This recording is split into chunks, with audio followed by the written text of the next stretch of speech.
My personal background is very much a part of my work. I feel like my work is like one giant self-portrait. It's very biographical.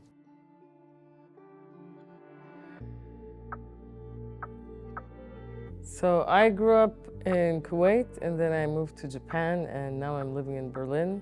I think, these different cultural contexts obviously affect my work. I think especially as a person, not just as an artist.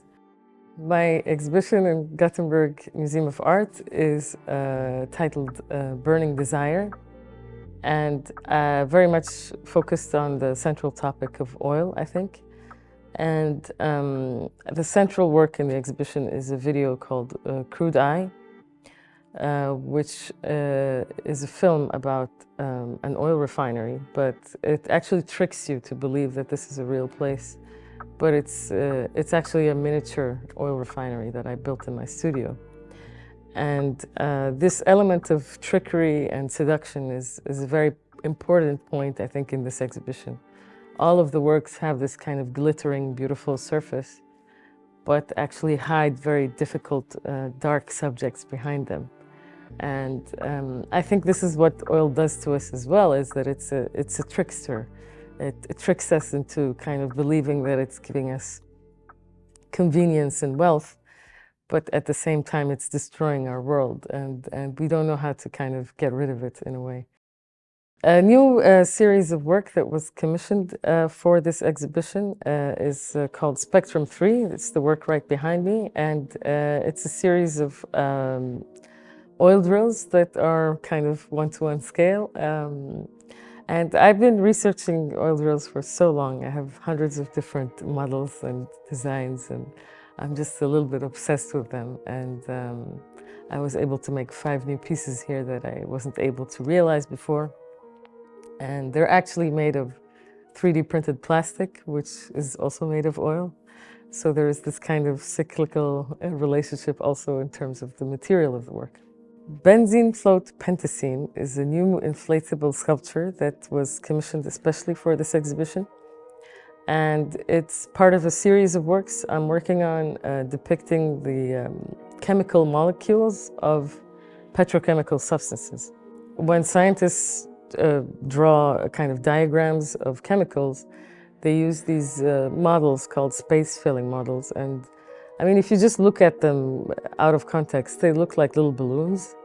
And I thought it was really interesting to kind of recreate this as an actual inflatable sculpture in space, and to make it kind of larger than life so that people have to confront it in a way.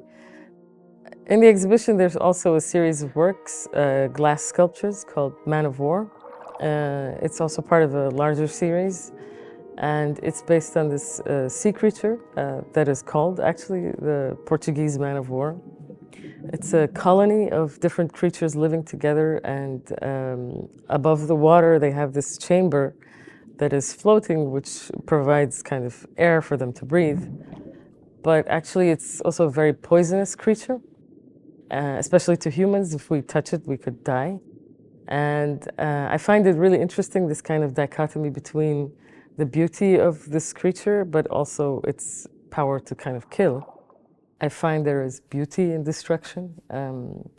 So for me, it's not this about what's right and wrong, but more about how to create poetry and beauty out of our times that are sometimes disturbing and difficult. My works are also reflecting this sense of time travel. I always think of them from the perspective of the future, that these tools, 100 years, 200 years from now will be meaningless or obsolete, and that people will not know what they are anymore and try to create stories around them.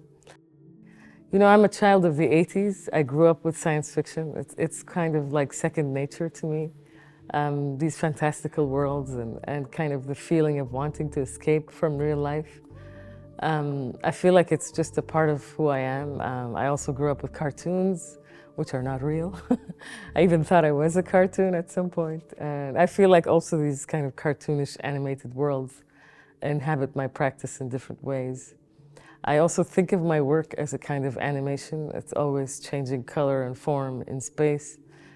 So it's always somehow moving and changing. And yeah, I like to kind of shift between these different subjects. I don't see any kind of, let's say, limitation or boundary between imagination and real life.